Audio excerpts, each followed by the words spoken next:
a mirar acá quién nos escribió. Listo. Bueno, entonces, como podrán ver, ya quedó cargada la primera parte de la sesión tutorial, ya se las dejé acá. Ahorita cuando termine este mismo, pues la subimos, cosa de que tengan ahí la información. Bueno, por este ladito ya entramos, ya aquí quedó pues explicado el foro de presentación. Y solo me falta por explicarles a aquellos pues que no han visto clase conmigo esta semana y los que no, el uso de la plataforma de la base de datos. Entonces, aquí está el link, perdón acá está el link de la biblioteca. Aquí simplemente vamos a pegar los usuarios. Yo ya les dejé acá usuarios y contraseña para que ustedes puedan ingresar tranquilamente. Y ahí van a tener acceso a las bases de datos de la universidad. Puede que el profesor le dé por poner un trabajo de ahí, uno nunca sabe. Entonces, aquí hay mucha información valiosa. Entran pues obviamente perdón, muy rápido, base de datos de la Facultad de Ciencias Contables. Y aquí vamos a tener acceso pues a diferentes libros y demás. Entonces, por ejemplo, el libro me parece muy funcional, muy intuitivo, no es como tan complejo y permite pues como unas búsquedas un poco más amigables, aunque todos pues son amigables. Aquí por búsqueda avanzada le damos clic y aquí por ejemplo vamos a buscar historia, contabilidad y le damos buscar. Él aquí nos va a decir qué libros tenemos. Entonces, por ejemplo, este primerito se llama Historia de la Contabilidad y aquí nos va a permitir pues visualizarlo en línea. No lo he cacharreado, si de pronto los otros que ven también clase conmigo, todavía no me he dado el tiempo de descargarlos, pero pues aquí lo podemos leer virtual. Y es sencillo, acá te va a salir ahorita el índice y los temas como tal, y ya el libro en su totalidad son solo 237 páginas para que se entretengan en este resto de cuarentena. Entonces acá está el capítulo 1, entonces la edad antigua, la introducción, y entonces acá pues, es facilito, creo que deja copiar y pegar, y salen las citas también, notas y demás. Entonces esa es como una pequeña introducción a lo que sería el uso de la biblioteca. ¿Listo? Okay. ¿Dudas con respecto a ese tema? De pronto a alguno de ustedes, ¿no? Ok, perfecto. Pero sí me están escuchando, ¿sí? Sí, profe. Ah, ok, Sí. perfecto. Sí, Entonces, profe. listo, yo ahorita les cuelgo estas diapositivas, se las subo a plataforma y se las dejo. Entonces, en aras de poder ver la regulación contable como una parte fundamental de nuestro proceso, es necesario primero conocer un poquito de nuestra historia, de cómo surgió nuestra profesión en el transcurrir del tiempo, por lo menos acá en Colombia a título regulatorio, ¿cierto? No ha sido fácil, ha sido un proceso lento, ha sido un proceso complejo. Hoy en día, pues la profesión ya tenemos la característica de ser una profesión universitaria, ¿cierto? Entonces, pues ya hemos tenido la característica de que ya no es solamente la teneduría de libros y un auxiliar allí, sino que ya somos una profesión reconocida y poco a poco hemos ganado espacio en las organizaciones, ¿cierto?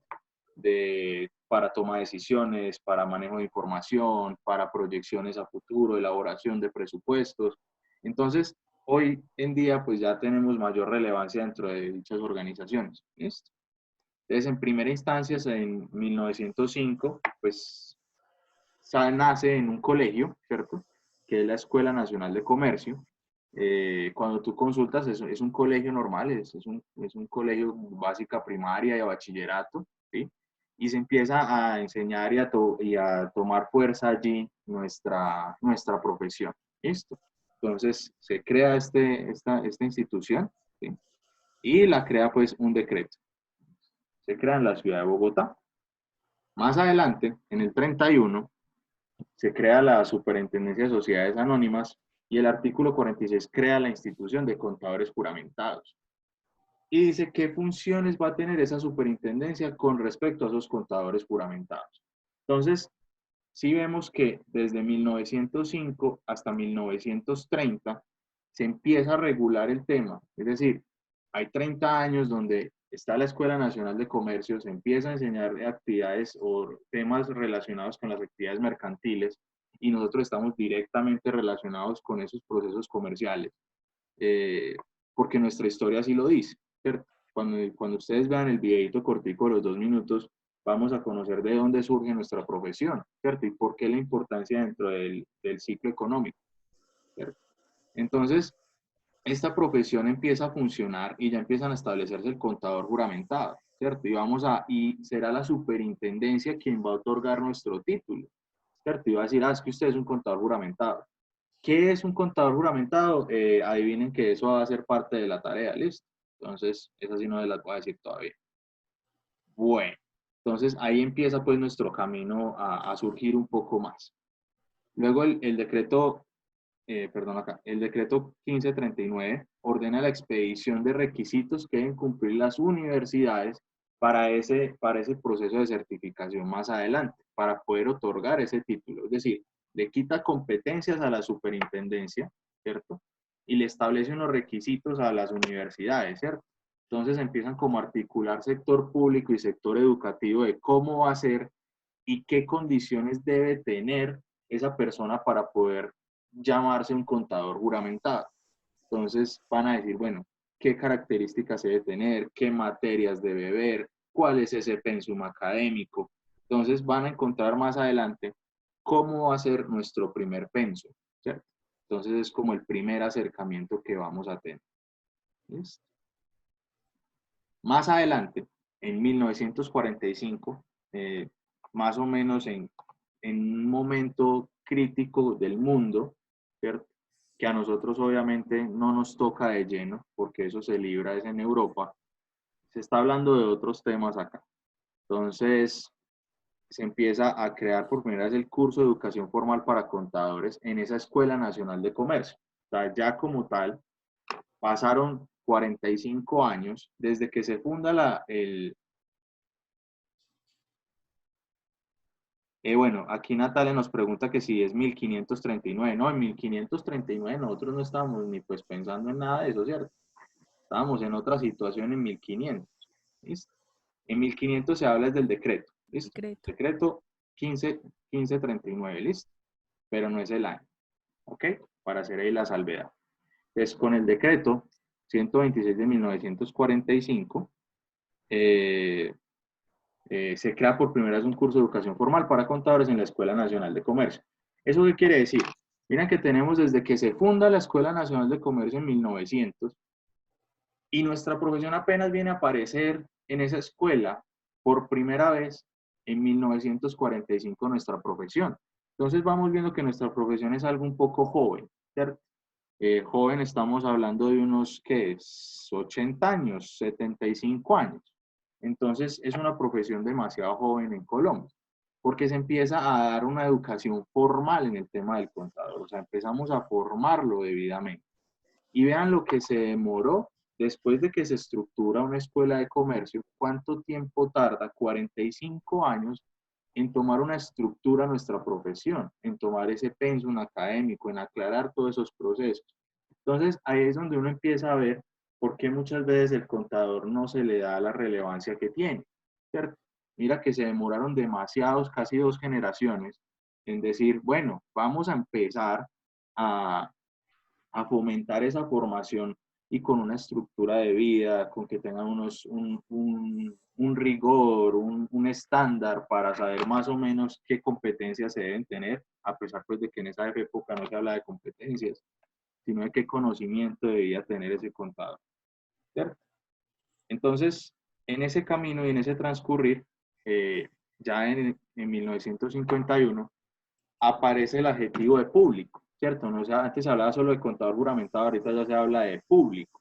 Entonces, la característica de público, muchos que hoy en día están en décimo, en sexto, en séptimo, ¿cierto? ¿Qué es lo valioso de tener la característica que nos vayamos a llamar profesionales públicos, contador público? ¿Qué característica fundamental cree que conlleva eso? ¿Qué responsabilidad? Que es para pues, Se te oye muy poquito, se te oye más el fondo. Si quieres me escribes por el chat. Damos fe. ¿Qué más? Dime tú.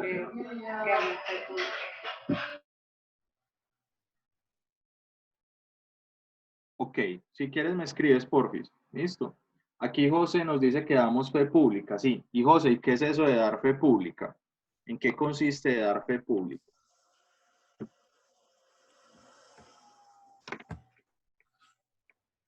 ¿O qué entiendes tú por dar fe pública? O alguien que nos ayude con José en ese tema.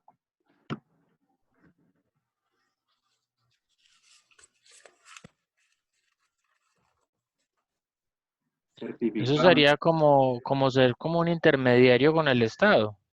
un intermediario con el Estado. Tenemos unas funciones, sí. Tendríamos como la responsabilidad de.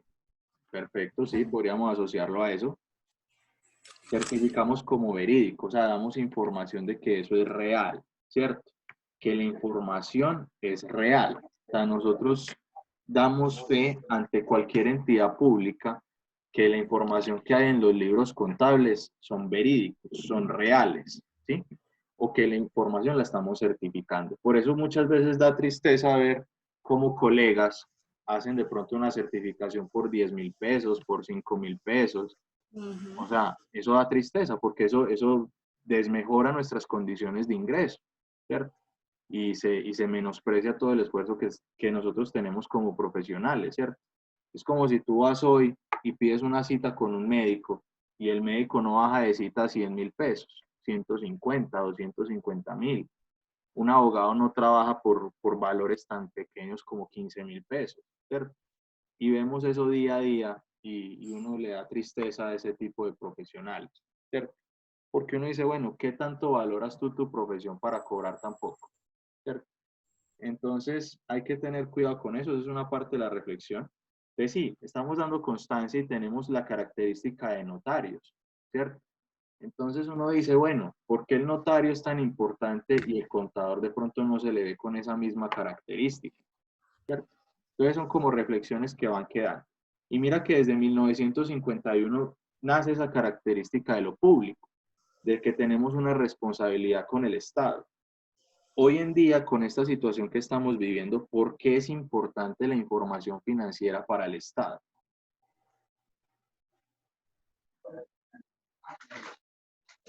Creo que porque con ella, digamos, el Estado se puede dar cuenta realmente qué es lo que está pasando con la economía del país. Exactamente, muy bien. ¿Por qué más? Porque, por ejemplo, en estos momentos, ¿sí me escuchan? Sí, claro. En estos momentos, por decir así, el Estado necesita saber cuál es el presupuesto el presupuesto que él necesita para poder financiar toda a nivel económico a las personas que están en estos momentos pasando por momentos mucho más difíciles, pues porque todo el mundo estamos pasando por un momento difícil, pero en estos momentos hay mucha más gente que definitivamente no tienen recursos de nada. Ajá, sí, señor. Entonces, financieramente, él tendría que apoyarse en los contadores para poder saber cómo está su situación económica. Exactamente. Entonces, eso nos va a dar una hoja de ruta de cómo está el sector empresarial, cómo es el tejido empresarial, ¿cierto? Y muy bien Jorlene aquí cuando nos habla de la toma de decisiones. Entonces, ese tejido empresarial tiene que tener información real, verídica, ¿sí? Que tenga un toque de responsabilidad tanto a nivel económico como a nivel social, ¿cierto? Entonces, aquí se pueden presentar varias situaciones a título ético, ¿cierto? Eh, gracias, Ana. ¿Cómo así que para evadir impuestos? ¿Por qué? Para eso estamos nosotros. No, Ah, me eso asusté. era que, no, o sea, yo lo escribí es porque usted preguntó por qué el Estado necesita que nosotros demos información, ¿cierto? Es Ujú. para pues, evitar que, digamos, las empresas Ok. o instituciones puedan evadir impuestos. No nosotros, profe, Ah, sino ya, que ya, ya, nosotros ayudamos al Estado como tal. exactamente. Y esa es la crítica que se le hace a, por ejemplo, a la DIAN, ¿cierto? Donde la DIAN llega y nos crucifica en muchos momentos y hasta la plataforma se cae y es uno sufriendo para firmar cualquier documento. Y dicen, pero es que nosotros somos aliados del Estado y no nos tratan como tal, ¿cierto? y evitamos esa evasión de impuestos, ¿sí? Porque evasión de impuestos es no pagar lo que corresponde. Elusión es usar vacíos dentro de la norma o aprovechar ventajas que hay para disminuir los valores a pagar. Entonces ahí entra la diferencia entre evasión y elusión. Evasión con V, evasión, es simplemente hacerme de la oreja mocha y no pagar. Elusión es más de estrategia tributaria. Evasión es un delito y elusión no. ¿Listo? Entonces, para que vayamos teniendo pues como diferenciación en esos dos conceptos. Muy bien, Ana, sí, la respuesta es evasión y eso es lo que puede llegar a suceder. Entonces, nosotros somos ese aliado del gobierno al tener la característica de público, ¿cierto? Entonces, nuestra profesión es de gran valor a título económico, porque como muy bien dicen, la toma de decisiones va a partir de, bueno, las empresas están mal por estas y estas situaciones, tienen un flujo de caja un poco precario, según lo que decía Bruce McMaster, creo que antier, el presidente de la ANDI manifestó que no hay sino caja para 30 días, otras con 10 días de caja. Entonces uno dice, bueno, ¿y la empresa por qué no planeó financieramente? O sea, si yo, por ejemplo, como empresario, hoy o mañana pasaba X situación por 5 días y no vendía en 5 días, mi empresa quebraba. Entonces sorprende ese tipo de planeaciones de las pequeñas y medianas empresas. Y ahí es donde uno ve y se acerca a cómo es la estructura organizacional de esas pequeñas y medianas empresas.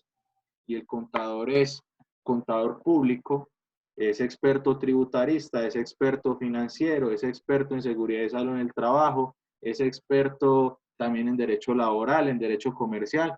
Entonces, al contador lo llenan tanto de cargas y de tantas responsabilidades que se deja a un lado su función principal y ese es hacer parte de y acompañar las decisiones financieras de la compañía.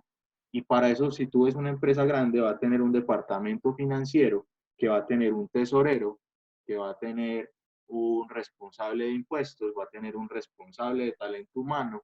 Entonces, cuando todo se lo cargamos a una sola persona, desvirtuamos su profesión misma, ¿cierto? Y eso es algo que ustedes están viendo. De pronto los que hoy se desempeñen como auxiliares o de pronto ya estén próximos a ser el contador de la empresa o porque no pueden firmar, pues de pronto pueden visualizar ese tema. No sé si de pronto a alguno le ha tocado ver el contador que le toca hacer mago y maravillas. No, no le ha tocado. Ah, bueno, les va a tocar, espera. Entonces eso por ese lado. Entonces empiezan pues como a surgir nuestra profesión. Y ya en 1956, y Natalie nos dice que sí le ha tocado ver al contador todero. Y ya en 1956, pues crece. ¿Qué pasó? ¿Qué pasó ahí? Bueno, y en 1956 ya sale la Junta Central de Contadores. Listo, entonces él va a ser el organismo que nos va a vigilar, va a ser nuestro ente regulatorio, va a ser nuestro ente disciplinario y va a surgir dos categorías, el contador inscrito y el contador público. ¿Listo? Eso va a tener una diferencia y esa diferencia les va a tocar buscar. ¿Listo? ¿Dudas con respecto a estas poquitas diapositivas de esta noche? No, ¿No? señor. Ok, No, profe. perfecto. Ese es como un brochacito, ¿cierto? Ya el resto de trabajo les toca a ustedes. Entonces, como todavía les queda media hora para que entretengan con el video y el transcurso de la semana, ¿sí? Esta es una consulta cortica, ya está habilitada en plataforma y se llama consultas de historia. ¿Listo? Ustedes la descargan. Aquí van a tener pues su archivo y son solo 4 preguntitas. Creo que no son más. Voy a revisar. Sí, son 4. Son 4 nomás, ¿cierto? Sí, Son yo acá lo tengo chiquitas. abierto. ¿Cuáles fueron las principales funciones de la institución de los contadores juramentados según la Ley 58 del 23 de abril del 31? ¿Cuáles eran los requisitos para que la superintendencia expidiese el título de contador juramentado? ¿Cuál era el pensum en el 1945? Y para la época, es decir, para la época que ustedes vieron que fue la última diapositiva, ¿cuál era esa diferencia entre contador público y contador inscrito? Esas preguntitas las encuentran en la web, no están difíciles. Por ejemplo, ustedes pueden buscar la ley 58 y les aparece, este decreto también les aparece. Y estas dos sí le salen una consulta sencilla. Requisitos de la consulta. Se va a hacer individual, se va a hacer en archivo Word, ¿sí? Y aquel que tenga otra vez, reitero, inconvenientes con conectividad o herramientas, que se ponga en contacto conmigo. Tienen hasta el domingo al mediodía. No, pues no creo que se demore mucho tiempo. Ya si ustedes me dicen, no, profe, está muy largo, pues se lo largo hasta el domingo a las 11 de la noche. ¿Sí? Ay, profe, en serio. Pues, o necesitan más tiempo, hasta el lunes a las 2 de la mañana. No, antes al contrario, profe. ¿Qué? Sí, pues hasta las 2 de la mañana está bien. Está, No. él está sencillo, él está ahí, para eso tienen esta otra media horita. Listo, chicos. Entonces, dudas con respecto a la clase, observaciones, todas serán bien recibidas. Obviamente más adelante vamos a hacer actividades pues así para que no nos vaya tan largo la noche. Y ya, no sé, cualquier cosita que ustedes me quieran compartir, bienvenido sea. Listo. Entonces, por acá voy a dejar de compartir y voy a llamar a Liz. ¿Ok? Entonces, porfa, activan micrófonos y pues obviamente a medida que voy llamando, ¿cierto? Y me van diciendo presente y pueden ir saliendo. Listo. Entonces, yo acá voy colocando. Lady Álvarez. Presente, profe. Gracias. Iván Betancourt. Presente. Gracias. Shirley Calderón. Marisela Camayo. Presente. Gracias. Michelle Cardona o Michelle. Sí, Michelle, presente. Gracias, Michelle. Laura Cardona. Presente, profe. Gracias. Joan Castillón. Presente, profe. Gracias, Francisco Correa. Presente, profe. Gracias, Juan David Giraldo. Presente, profe. Rosa Hernández. Rosa Angélica está, ¿no? Presente, profe. Ok, Rosa, tú tuviste una materia conmigo, ¿cierto? 2 o 3. Ay, Hemos bendito visto. Dios. Santiago Herrera. Presente, profe. Que Valentina. lo conoce a la perfección. Ella sabe que pierde conmigo. Valentina Jiménez. Gracias. Lady Ladino. Presente. Natalie Ladino. Presente, profe. Muchas gracias. Lady Londoño. Presente, profe. Gracias. Jason López. Presente, profe. Gracias. Jorleni Marín. Presente, profe. Gracias. Cristian Martínez. Presente. Laura Ocampo. No, Laura no. Laura se fue. Ok. José Orrego. Presente, profe. Muchas gracias. Andrea Osorio. Presente, profe. María Puerto. Presente, profe. Diana Restrepo. Presente. Gracias. Lisbeth Ríos. Presente, profe. Ana María Rivera. Presente. Gracias. Tatiana Ruiz. Presente, profe. Gracias. Luisa Sánchez. Son muchos. Presente, profe. Natalia Sánchez. Presente, profe. Jenny Patricia Santana. Jenny. Presente, profe. Catalina Segovia. Presente, profe. Viviana Tobón. ¿Está por ahí Viviana? Presente, presente. Ah, ok. Hola, Viviana. Paula Valencia. Presente, profe. Ah, ya vi. Ay, con manito y todo. Qué elegancia. Milena Vélez. Presente, profe. Gracias. Y Héctor Zuluaga. Presente, profe. ¿Quedó alguien pendiente por llamar? ¿No? Laura Ocampo. Yo creo que Laura pareció verla, pero no la. Bueno, chicos, una feliz noche. Muchas gracias por acompañarme. Bienvenidos. Ya saben, tienen tareita, no se dejen coger la tarde. Y no, y les deseo un muy feliz resto de semana y nos vemos el próximo jueves. Igualmente, profe, muchas gracias por todo. Que descansen, Gracias, feliz muchachos. noche. Gracias, profe. Buenas noches. Si no están en el Descanso y grupo, me feliz escriben. noche. Feliz noche. Feliz noche. Bye. Chao, chao.